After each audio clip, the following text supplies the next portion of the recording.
Bienvenido a esta exploración detallada.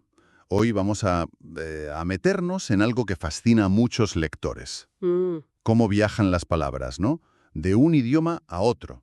Y en concreto, pues vamos a analizar la traducción al español de una obra muy especial. Ajá. La música del silencio, de Patrick Rothfuss, que originalmente era The Slow Regard of Silent Things. Así es. Y bueno, nuestra guía principal para esto va a ser un trabajo fin de máster muy minucioso de Pedro Camacho Camacho. Ah, mira, qué bien. Sí, él investigó específicamente cómo Gemma Rovira, que es la traductora, pues cómo abordó la tarea de traducir los nombres propios de cosas, de lugares, en esta novela corta centrada en Auri.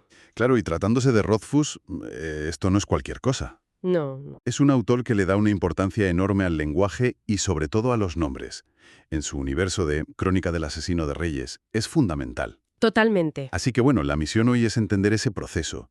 Cómo se traslada esa carga, ese poder casi mágico, diría yo, que tienen los nombres en Rothfuss al español. Pues justo por ahí vamos a empezar, por algo que llama mucho la atención, el título. Sí. El original, The Slow Regard of Silent Things, y el español, La música del silencio.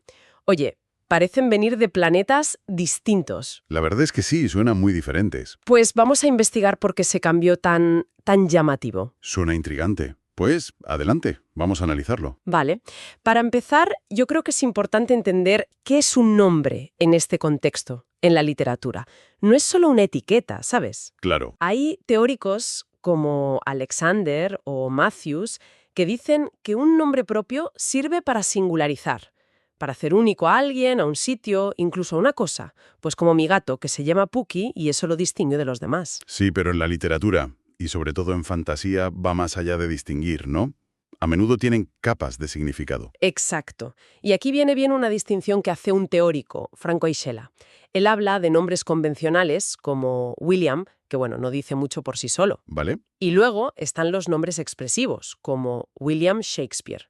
Ahí ya sabes quién es, ¿verdad? Tiene mucha carga. Claro, define a alguien concreto. Pues esos, los expresivos, son un reto mayor para traducir. Hay que intentar conservar esa carga semántica. Tiene todo el sentido. Y supongo que si encima el nombre es inventado, como pasa tanto en fantasía, pues la cosa se complica todavía más para el traductor. Efectivamente. Aichelo también distingue entre nombres novedosos, que son desconocidos para quien lee la traducción, y los que ya tienen una traducción prefijada, como London, que es Londres. Ajá. Todo eso influye en las decisiones. Y esto, claro, conecta de lleno con el universo de Rothfuss. Es que, para sus personajes, saber el nombre verdadero de algo te da poder sobre ello. Exacto. Hay frases en los libros que son potentísimas. Taborlin conocía los nombres de todas las cosas, y así todas las cosas le obedecían. Uf, tremendo. O esa idea de que los nombres son la forma del mundo. O sea, no son meras etiquetas. No, para nada. Evoca creencias súper antiguas, ¿eh? En Oriente Medio, por ejemplo, se pensaba que el nombre definía tu destino. Sí, Y conocer el nombre real de un dios o un espíritu, pues te daba cierto control. En el mundo de Rothfuss, los nombres son la esencia, la naturaleza real de las cosas. hablemos un poquito de la obra en sí, por si alguien no la tiene tan fresca. La música del silencio. Mm, Se centra en Auri, mm, que es un personaje secundario en la saga principal, pero muy querido. muchísimo. Y es una novela corta diferente, muy introspectiva, casi poética, ¿verdad? Que explora su vida bajo la universidad, en ese mundo subterráneo. Sí, es muy especial. Y el autor, Patrick Rothfuss, bueno, no es solo un superventas. Él tiene formación en filología, entiende el lenguaje a un nivel profundo. Eso se nota. Y un dato que es clave para lo que hablamos, se implica mucho con sus traductores. Hay comunicación. Eso es fundamental. Y nos lleva a Gemma Rovira, la traductora al español, Mm. que, bueno, es una profesional con una trayectoria enorme. Sí. Ha retraducido los últimos de Harry Potter, todo Rothfuss publicado en España. O sea que se enfrentaba a un desafío considerable con esta novela tan particular. Sin duda. Y el primer gran escollo, fíjate, fue el título. La investigación de Camacho, que se basó en emails y comunicaciones con Rovira, revela que fue un proceso largo, nada sencillo. Y un factor que pesó bastante fue que la versión francesa, la Musique du Silence, ya la había aprobado Rothfuss. Ah, claro, eso crea como un precedente, ¿no? Exacto. Pero Rovira, según parece, quería algo más, pegado al original, a The Slow Regard of Silent Things. Ahí se pone interesante la cosa. Sí, porque ella interpretaba que regard tenía un doble sentido buscado por Rothfuss. No era solo mirada, contemplación, sino también cuidado, atención, incluso aprecio, justo lo que hace Auri con las cosas de su mundo silencioso. Claro, tiene sentido esa lectura. Exacto. Así que empezaron a darle vueltas. Rovira propuso títulos como La pausada contemplación de lo que guarda el silencio o El lento aprecio de las cosas calladas. Suenan muy literales, sí. Pero surgieron pegas. Hubo debates, por ejemplo, con la traductora catalana sobre la sintaxis, sobre quién mira, ¿sabes?, Auri o el silencio. Vaya. Y además, la editorial vetó usar la palabra cosas en el título. Les parecía demasiado simple, demasiado llana. Jo, qué curioso. Obstáculos inesperados. ¿Y qué pasó entonces? Pues Rovira siguió buscando y llegó a una fórmula que a ella le gustaba mucho por su lirismo: la debida atención a lo que calla. Suena bien. Capturaba esa mezcla de cuidado y silencio. Pero bueno, al final parece que la decisión editorial se inclinó por seguir la línea francesa, la música del silencio. Por razones comerciales, quizás, o por ser más evocador, más directo. Posiblemente. Pero esta decisión tuvo una consecuencia curiosa dentro del texto, ¿eh? A ver, cuenta. Pues es un detalle revelador. La frase original, The slow regard of silent things, aparece tal cual en la novela en inglés. Vale. En la versión española, Rovira traduce esa frase, dentro del libro, como la sutil contemplación del silencio, que es una traducción preciosa y muy acertada ahí. Sí. Pero claro, ya no resuena directamente con el título de la portada, la música del silencio. Se pierde ese eco, esa conexión interna que sí había en el original. Fascinante. Ver toda la negociación, las tensiones, que puede haber detrás de algo como el título de un libro. Totalmente. Pero bueno, esa creatividad que mencionas, ¿cómo se aplicó entonces a los nombres dentro del libro? ¿Qué herramientas usó Rovira? Aquí es donde el estudio de Camacho se pone un poco más técnico. Y usa la clasificación de estrategias de traducción de Molina y Hurtado Albir. Vale. Y es importante recordar algo que Rothfuss dijo a sus traductores, que muchos nombres tenían significados ocultos, a veces no obvios, pero otros eran más arbitrarios, y les animó a ser creativos, a colaborar. Bien, pues veamos esas estrategias con ejemplos clave. Venga, una primera técnica es la amplificación, que consiste en añadir información que no está explícita en el original, a menudo para aclarar algo. Solo hay un caso claro en el estudio. ¿Cuál? La palabra tree, árbol, se traduce como guardamangues. Guardamangues. Suena muy específico. Lo es. Según contó Rovira, Rothfuss le explicó que ese árbol concreto funcionaba como una despensa para Auri. Ah, vale. Así que ella creó este neologismo, esa palabra nueva, que juega con guardar y manjar, quizás incluso con el francés manger, comer. Añade explícitamente esa función que el autor le contó. Muy ingenioso. Sí. ¿Qué más? Luego está el préstamo, que es simplemente usar la palabra original. Hay varios casos. Ajá. Algunos son préstamos puros, tal cual. Foxen, que es un material luminoso inventado, o Temerant, el nombre del mundo. Vale. Otros se naturalizan un poquito, como Taborlin, el mago legendario, que pasa a ser Taborlin en español. Le añadimos la tilde para guiar la pronunciación según nuestras normas, pero mantenemos la palabra. Entendido. Usar la palabra original, adaptándola si acaso un poco. Y lo contrario. La traducción directa. Exacto. Eso sería el calco, la traducción literal. Y esta fue una técnica muy frecuente. Se identificaron unos 23 casos. Ah, bastante usada entonces. Sí. Aquí encontramos ejemplos muy directos. Mantel, manto, port, puerto, Stonebridge, puente de piedra, haven, refugio. Entiendo. La solución más directa si el significado es claro y encaja bien en español. Sí, aunque a veces incluso el calco guarda sorpresas. Hay un caso fascinante con Rubric. Ah, sí. Es el nombre de un lugar que tiene ladrillos rojos. Rothfuss admitió que él no pensó en el significado de ladrillo rojo que tiene Rubric en inglés, pero que le encajaba. Vale. Pues lo increíble es que la traducción literal, rúbrica, en español también tiene una etimología latina relacionada con el rojo, con la tierra roja que se usaba para marcar textos. Qué casualidad. Qué apropiado. Una coincidencia súper afortunada, que mantiene una conexión semántica que ni el autor había previsto. Muy bueno. Y mencionaste antes que había una técnica que fue la más utilizada de todas. Así es, Llegamos a la creación discursiva. Esta fue la estrategia estrella, vamos, utilizada en 42 ocasiones, más de la mitad de los nombres analizados, un 57,5%. Wow. ¿Y en qué consiste exactamente? Pues consiste, básicamente, en inventar una equivalencia que funcione específicamente en este texto. Ajá. Puede ser creando una palabra totalmente nueva, un neologismo, o dándole un significado particular a una palabra que ya existe. Es una técnica fundamental en fantasía. Aquí es donde la creatividad de la traductora tiene que brillar a tope, ¿no? Totalmente. Ejemplos destacados, muchísimos. Uno que me parece magistral es Underthing. Es el nombre del mundo subterráneo de Auri. Sí, pues se traduce como subrealidad. Ostras, qué bueno. Es una palabra nueva, pero capta perfectamente esa idea de un mundo bajo la superficie y también un poco aparte de la realidad normal. Es genial. Sí, es un hallazo. Otro muy bueno es Winaway. Es un nombre que parece jugar con win no way, como imposible ganar. Ujú. Y se traduce como no ni gano. Mantiene la estructura negativa, no ni gano, y hasta la sonoridad, la aliteración. No nigan. Es brillante, sí. Se nota el curro ahí para mantener el espíritu. Y hay más. Clings, que sugiere un sonido metálico repetido, se traduce como retintín. Captura esa duplicidad sonora. Qué bueno. O through bottom, que pasa a ser fondo través. A veces se usa una palabra que ya existe, pero de forma particular. Por ejemplo, wains, que es un tipo de carruaje antiguo. Ajá.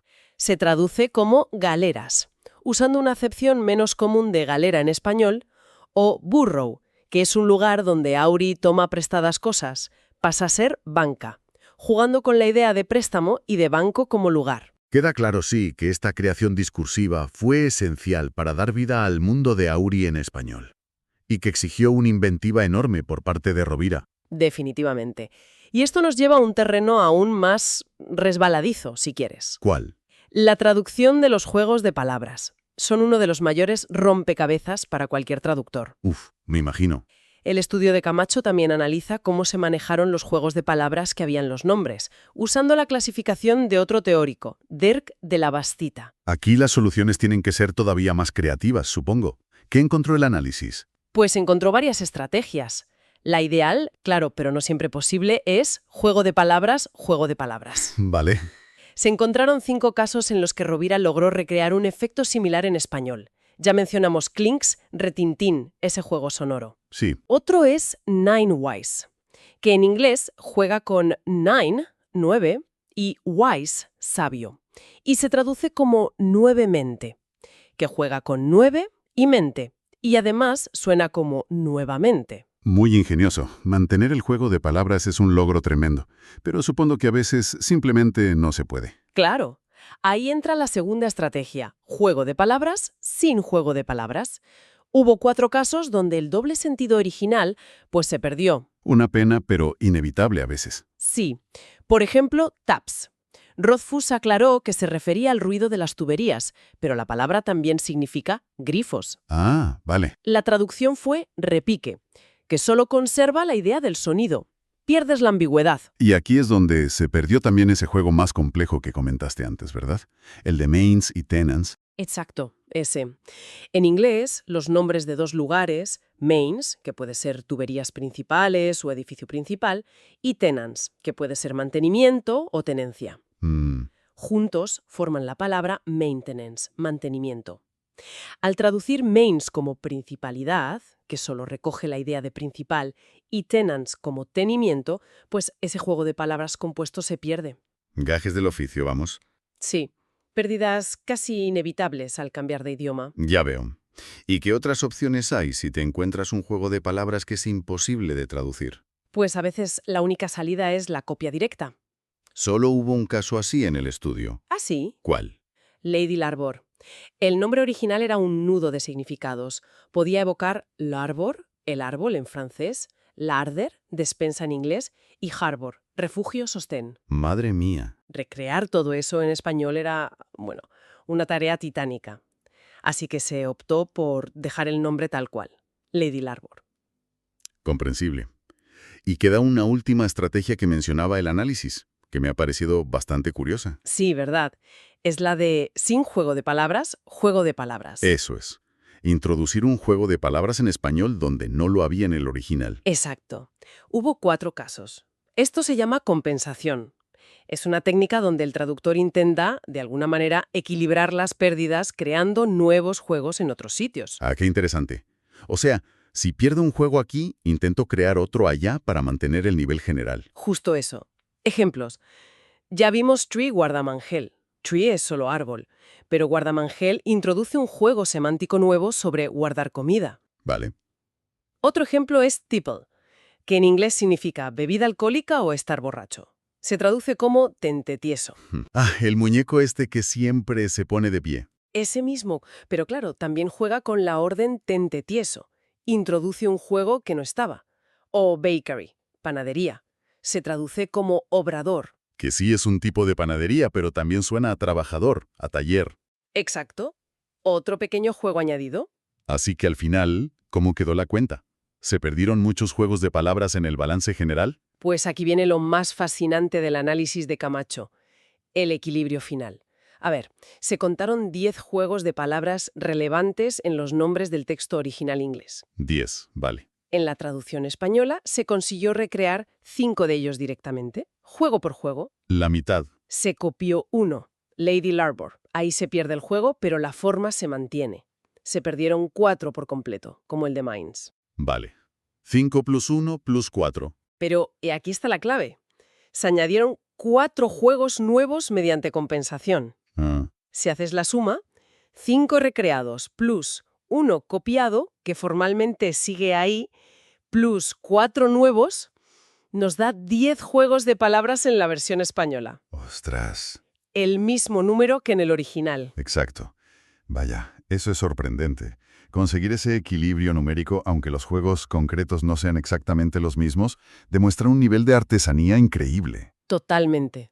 Es un ejemplo perfecto de cómo la traducción busca un efecto equivalente, aunque no siempre pueda ser una copia exacta, ¿sabes? Sí, sí. Muestra una habilidad tremenda para usar la creatividad, la compensación, para intentar mantener el espíritu lúdico y la riqueza semántica del original. Entonces, recapitulando un poco, lo que hemos explorado hoy es, bueno, la enorme complejidad y el arte que hay detrás de traducir algo que podríamos pensar que es simple, como un nombre propio. Sobre todo en un universo literario tan cuidado, tan construido como el de Rothfuss. Así es. Hemos visto cómo Gemma Rovira pues, desplegó todo un abanico de técnicas, desde la traducción literal o el préstamo hasta la pura invención con la creación discursiva, que fue la estrategia dominante. Sí. Y todo ello, pues, navegando entre las pistas que daba el autor, las exigencias del propio texto y hasta las decisiones editoriales, como vimos con el título. Y el manejo de los juegos de palabras me parece un ejemplo clarísimo de esa búsqueda de equilibrio, de cómo traducir es un acto constante de tomar decisiones, de asumir pérdidas inevitables y de buscar ganancias creativas. Todo para intentar ofrecer una experiencia lectora lo más rica posible. Exacto. Para quien se acerca a la obra en español, entender un poco todo esto, yo creo que revela las capas de trabajo, de reflexión que hay bajo la superficie. Sí. Cada nombre en la música del silencio es fruto de una decisión meditada, que aunque no nos demos cuenta al leer, pues modela sutilmente nuestra percepción de ese mundo tan particular de Aurí. Y esto, claro, nos dejará pensando, si todo este entramado complejo se da solo con los nombres, ¿qué otras filigranas del lenguaje, no sé, el ritmo particular de la prosa de Aurí, su tono, esas referencias culturales inventadas, se transforman también en el viaje de un idioma a otro? Buena pregunta. ¿Qué otras cosas silenciosas, por usar la expresión del título original, nos cuentan historias ligeramente distintas en español y en inglés? Quizás sea algo en lo que fijarnos la próxima vez que nos sumerjamos en la lectura de un mundo fantástico traducido.